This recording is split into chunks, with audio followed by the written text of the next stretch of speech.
জয় শ্রীহরি, শ্রী বিষ্ণু নারায়ণ। সঙ্গে থাকুন। আজকে যে বিষয়টা বলবো, বিষয়টা খুব সুন্দর বিষয়। আশা করছি আপনারা ভীষণভাবে উপকৃত হবেন এই কথাগুলো শুনলে।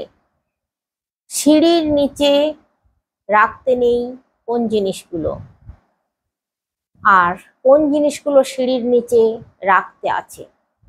আপনারা শুনেই হয়তো ভাবছেন এই তো বলবে যে ঝাঁটা রাখতে নেই, জুতো রাখতে নেই, কিন্তু না। সঙ্গে থাকুন, পুরো ভিডিওটা জানতে পারবেন কি রাখতে আছে সত্যিকারের আর কি রাখতে নেই। খুব অমঙ্গল আসে তাহলে গৃহে, গৃহের মানুষজনদের খুব দুর্ভাগ্যে কাটে, তারপর শরীর অসুস্থ হয় সেই জিনিসগুলো রাখলে পরে।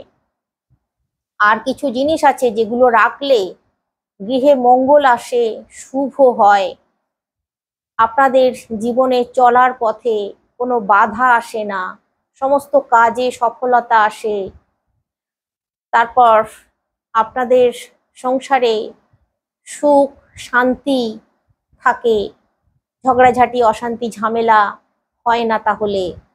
কিন্তু সিঁড়ির নিচে যেগুলো রাখতে নেই সেগুলো রাখলে খুবই অমঙ্গল আসে পরিবারে। সঙ্গে থাকুন, পুরো বিষয়টাই খুব সুন্দর করে আমি বলে দিচ্ছি আপনাদেরকে। তার আগে বলি, এই যে চৈত্র মাস চলছে, এই চৈত্র মাসে অবশ্যই সিঁড়ির নিচ, ঘর বাড়ি, আপনার আগান বাগান সমস্ত কিছু পরিষ্কার পরিচ্ছন্ন করে রাখুন। বিশেষ করে এই পয়লা বৈশাখের আগে রান্নাঘর খুব সুন্দর করে পরিষ্কার করে নেবেন। রান্নাঘরে যেখানে রান্না করেন সেখানে নিশ্চয়ই তেল চিটে হয়ে গেছে। রান্নাঘরে গ্যাস, ওভেন, তারপর রান্নাঘরের দেওয়াল খুব সুন্দর করে পরিষ্কার করে নিন, ঝুল ঝেড়ে নিন খুব সুন্দর করে। পয়লা বৈশাখের দিন কিন্তু এই সমস্ত কাজগুলো করবেন না, যেন নতুন বছরে মা লক্ষ্মী দেখেন আপনার ঝকঝকে ঘর। আপনি একটা সুন্দর ঝকঝকে ঘর উপহার দিন মা লক্ষ্মীকে। মা লক্ষ্মী আপনার উপরে সন্তুষ্ট হবে, আপনার গৃহ ছেড়ে উনি যাবেন না। সারা বছর আপনারা সুস্থ থাকবেন, ভালো থাকবেন। ঘর বাড়ি, সিঁড়ি পরিষ্কার করুন, ছাদ খুব ভালো করে পরিষ্কার করে নেবেন ঝাঁট দিয়ে। ছাদ অবশ্যই ভালো করে পরিষ্কার করবেন, রাহুর প্রকোপে পড়বেন না হলে নতুন বছর ভালো যাবে না। তাহলে অবশ্যই ছাদ সিঁড়ি খুব সুন্দর করে পরিষ্কার করে নেবেন। হ্যাঁ, এই যে চৈত্র মাস চলছে, এই চৈত্র মাসে আমি এই সিঁড়ির সঙ্গে আরো কিছু বলে দেব, পুজো অর্চনার কথাও বলে দিচ্ছি। এই মাসে বাসন্তী দুর্গাপুজো আছে, নীলষষ্ঠী পুজো আছে, হনুমান জয়ন্তী আছে। আপনারা, আমি অন্য কোনো পুজোর কথা বলছি না, কিন্তু হনুমান জয়ন্তীর দিন অবশ্যই আপনারা হনুমানজির পুজো করবেন। মন্দিরেও গিয়ে পুজো দিয়ে আসতে পারেন অথবা নিজের বাড়িতেও করতে পারেন। হনুমান চাল্লিশা পাঠ করবেন। বিশেষ করে যাদের জন্মছকে শনি দেবতার সাড়ে সাতি চলছে বা ধাইয়া চলছে, তারা তাদের জন্মছক বিচার করিয়ে নেবেন কোনো জ্যোতিষীকে দিয়ে। তারপর অবশ্যই তারা এই হনুমান জয়ন্তীর দিনটা পালন করবেন। সম্পূর্ণ নিরামিষ খাবেন। আমি ভাত খেতে বারণ করব না, কিন্তু নিরামিষ খাবেন। আর হনুমানজিকে একটা প্রদীপ, হনুমানজির সামনে ঘিয়ের অথবা সর্ষের তেলের প্রদীপ প্রজ্বলিত করবেন। লাড্ডু নিয়ে যাবেন, ফুল নিয়ে যাবেন, মেটে সিঁদুর নিয়ে যাবেন, নিয়ে গিয়ে একটা প্রদীপ নিয়ে যাবেন, ধূপ নিয়ে যাবেন। নিয়ে গিয়ে হনুমানজির পুজো দেবেন। আর হনুমান চাল্লিশা বই যদি আপনাদের কাছে না থাকে, অবশ্যই একটা হনুমান চাল্লিশার বই কিনে নিন, নিয়ে হনুমান চাল্লিশা পাঠ করবেন। মন্দিরে যদি যান, মন্দিরে বসে হনুমান চাল্লিশা পাঠ করবেন। আর বাড়িতে যদি করেন তাহলেও হনুমান চাল্লিশা পাঠ করবেন সকাল সন্ধ্যা। আপনাদের উপকার হবে খুব, অবশ্যই করুন। পূর্ণিমার দিন পড়েছে আবার এই দিনটা, খুব উপকার পাবেন।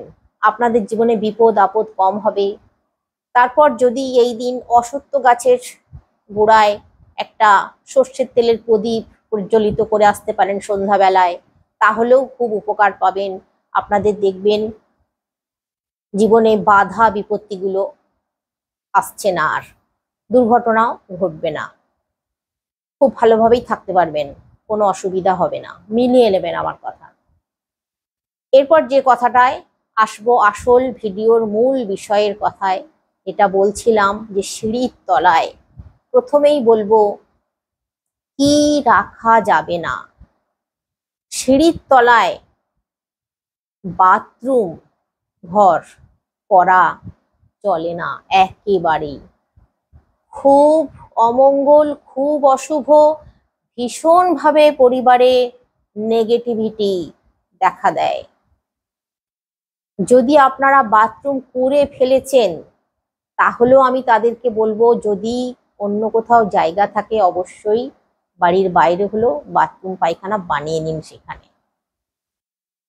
যারা রান্নাঘর করেছেন সিঁড়ির তলায়, সেটাও কিন্তু মঙ্গলের নয়, তবে রান্নাঘরের থেকেও বেশি অমঙ্গলের বাথরুম।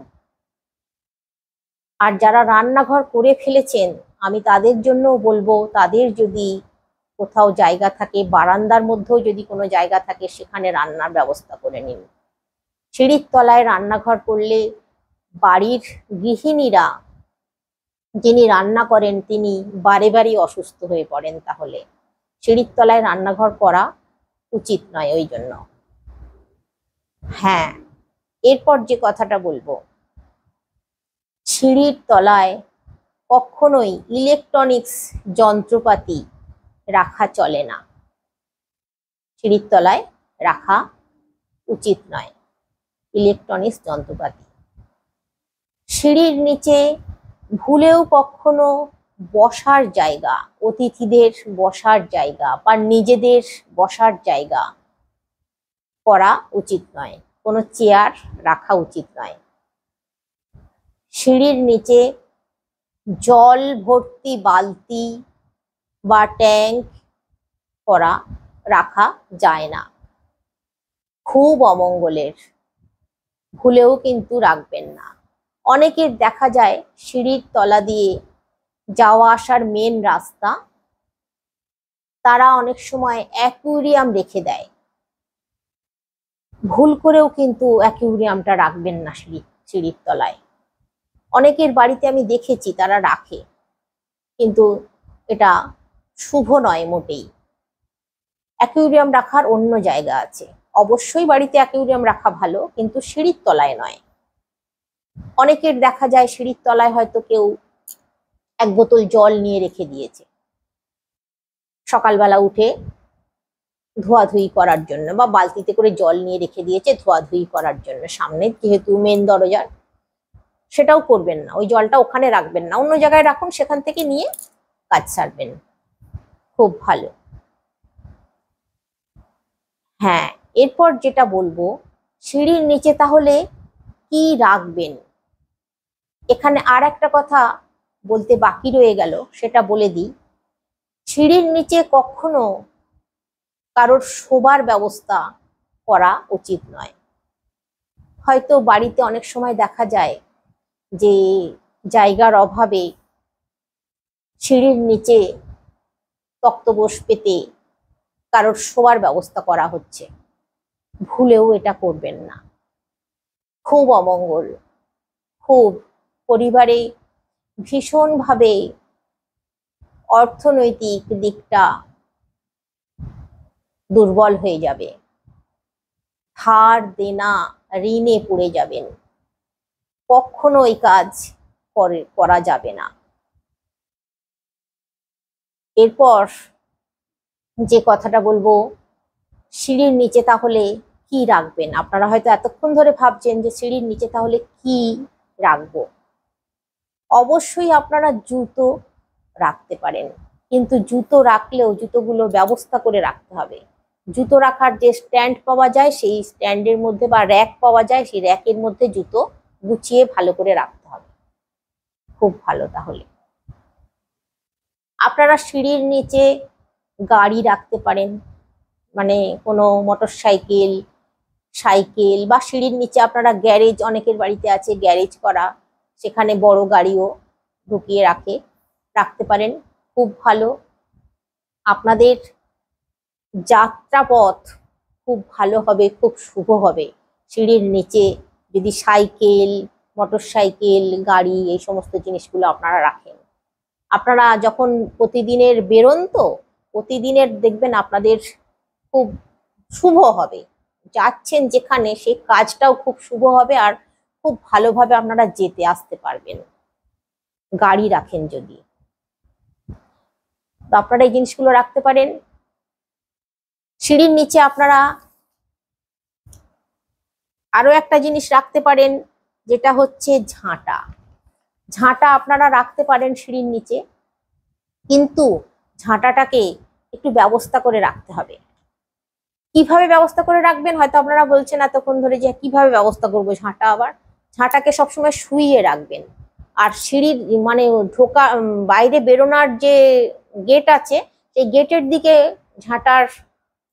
ঝাঁট দেওয়ার এটা রাখবেন না, মানে মুখের দিকটা রাখবেন না, গোড়ার দিকটাও রাখতে পারেন কিন্তু মুখের দিকটা রাখবেন। আর সিঁড়ির একটু ভেতর দিক করে ঝাঁটাটা রাখবেন, যেন যাওয়া আসার পথে হুট করে কেউ না দেখে ফেলে ঝাঁটাটা, সেটা হলো আবার একটু খারাপ। একটু আড়াল করে রাখার চেষ্টা করবেন ঝাঁটাটাকে, কিন্তু ঝাঁটাটাকে সবসময় শুইয়ে রাখবেন, দাঁড় করিয়ে রাখবেন না। যেন ঝাঁটা কখনো দাঁড় করিয়ে রাখতে নেই, ঝাঁটা সবসময় শুইয়ে রাখতে হয়। আপনারা সিঁড়ির নিচে ছোটখাটো আলমারি রেখে দিতে পারেন, কোনো অসুবিধা নেই তাতে। ছোটখাটো আলমারি আপনারা রেখে দিতে পারেন সিঁড়ির নিচে। তো সিঁড়ির নিচে আপনারা এই জিনিসগুলো অবশ্যই রাখতে পারেন।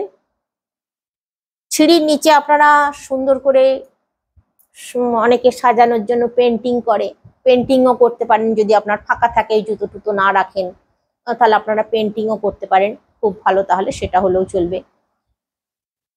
অথবা আপনারা সিঁড়ির নিচটা যদি সম্পূর্ণ ফাঁকা রাখেন, সেটা হলেও চলবে, পরিষ্কার পরিচ্ছন্ন রাখবেন তাহলেও চলবে, কোনো অসুবিধা নেই। আর যে জিনিসগুলোর কথা বললাম ওই জিনিসগুলো যদি রাখেন তাহলে কিন্তু কোনো অসুবিধা নেই, খুব ভালো। হ্যাঁ, তবে সিঁড়ির নিচে কোনো নোংরা জিনিস, জমিয়ে রাখার জিনিস, আজে বাজে জিনিস রাখবেন না। অনেকে ডাস্টবিন, মানে যেটা বালতি, ডাস্টবিন বালতি, সেটা হয়তো সিঁড়ির নিচে রেখে দেয়, করবেন না, করতে নেই, রাখতে নেই। এরপর সিঁড়ির ল্যান্ডিং সবসময় ফাঁকা, পরিষ্কার পরিচ্ছন্ন রাখতে হয়। ওঠার নামার রাস্তাটা খুব সুন্দর পরিষ্কার পরিচ্ছন্ন রাখতে হয়। অনেকে সিঁড়ির ল্যান্ডিং এ ঠাকুর ঘর করে, কিন্তু উচিত নয়। আর সিঁড়ির তলাতেও ঠাকুর ঘর করা উচিত নয়, খুব অশুভ, তাহলে খুব অমঙ্গলের। কারণ দেখুন, সিঁড়ির তলায় ঠাকুর ঘর করলে সিঁড়ি দিয়ে আপনারা উঠছেন নামছেন, ঠাকুরের মাথার উপর দিয়ে উঠছেন নামছেন, সেটা তো ঠিক নয় না।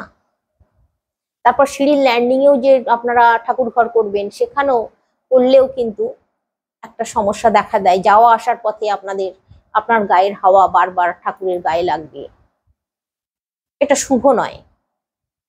ভগবান ওতে রুষ্ট হয়ে যান, আপনাদের জীবনে খারাপ দিন আসতে পারে। তাই ওই কাজগুলো করা যাবে না, সিঁড়ির নিচে বা সিঁড়ির ল্যান্ডিং এ এগুলো রাখা যাবে না। তবে আপনারা সঙ্গে থাকবেন, আমি আরো ভালো ভালো ভিডিও আপনাদের জন্য নিয়ে আসছি, আরো ভালো ভালো তথ্য থাকবে আগামী ভিডিওগুলোর মধ্যে, আপনারা শুনবেন। আশা করছি আপনারা ভীষণভাবে উপকৃত হতে পারবেন। আর এই যে চৈত্র মাস চলছে, চৈত্র মাসের এখনো বেশ কিছুদিন বাকি আছে। এই চৈত্র মাসে আরো যে সমস্ত, আগের ভিডিওতে আমার বলা আছে পাখিদের কথা, তবে আমি আরো পরের ভিডিওতে বলে দেবো ভালো ভালো পাখিদের কথা। এই বসন্তকালের যে পাখিগুলো কথা, যে পাখিগুলো আপনার গৃহে এলে আপনার শুভ হবে, যে পশুদের কথা বলে দেবো, পশুগুলো এলে আপনার গৃহে শুভ হবে, আমি পরের ভিডিওতে বলে দিচ্ছি। আপনারা সঙ্গে থাকবেন, আমার ভিডিওগুলো দেখতে থাকুন। আশা করছি আপনারা খুব ভীষণভাবে উপকৃত হতে পারবেন। আর এই চৈত্র মাসে অবশ্যই আপনারা ভগবান শিবের পুজো অর্চনা করবেন, মা লক্ষ্মীর পুজো অর্চনা করুন। আপনার গৃহে সুখ, শান্তি, ঐশ্বর্য সব আসবে। খুব সুন্দর থাকুন, তাহলে সুস্থ থাকুন, ভালো থাকুন। সামনেই আসছে নতুন বছর। নতুন বছরের আগে অবশ্যই খুব সুন্দরভাবে নিজেদেরকে সাজান, নতুন বছর যাতে সুন্দরভাবে কাটে, সুস্থভাবে কাটে। আর নতুন বছরে পয়লা বৈশাখের দিন কি খাওয়া যাবে, কি খাওয়া যাবে না, তারপর কি সবজি খেলে খুব ভালো হয়, আরো যে বিশেষ ভালো ভালো তথ্যগুলো আছে, যেমন কি কি করলে সারা বছর খুব ভালোভাবে কাটবে, কোন ঠাকুরের পুজো করলে, কোন গাছের পুজো করলে, তারপর বৈশাখ মাসটা আপনারা কিভাবে কাটাবেন, আমি আগের ভিডিওগুলোয় বলে দেওয়ার চেষ্টা করছি। আপনারা সঙ্গে থাকুন। এখনো যারা সাবস্ক্রাইব করেননি অবশ্যই সাবস্ক্রাইব করুন, লাইক অবশ্যই করুন, আর কমেন্ট করতে ভুলবেন না। কমেন্টে প্রশ্ন অবশ্যই করুন, আমি প্রত্যেকের প্রশ্নের উত্তর দিই। এমন নয় যে আমি উত্তর দিই না, আমি সঙ্গে সঙ্গেই দেওয়ার চেষ্টা করি, পেলেই হাতে। আর তা না হলে দুপুর টাইমে, বিকেল 3টে অথবা রাত্রি 11টার সময় হলেও আমি উত্তর দিয়ে দিই, কারণ বাড়িতে অনেক কাজকর্ম থাকে, সমস্ত সেরে মোবাইল হাতে পাবো, মোবাইল দেখবো, আপনারা কমেন্ট করেছেন দেখবো, কি প্রশ্ন করেছেন দেখবো, আমি অপেক্ষায় থাকি। তাই আপনারা অবশ্যই প্রশ্ন করতে ভুলবেন না, অবশ্যই প্রশ্ন করুন, কমেন্ট করুন, কিছু যদি বলার থাকে বলুন। আজকে তাহলে আসছি, সকলে অনেক অনেক সুস্থ থাকুন, ভালো থাকুন, শ্রীহরি শ্রী বিষ্ণু নারায়ণের কৃপায়।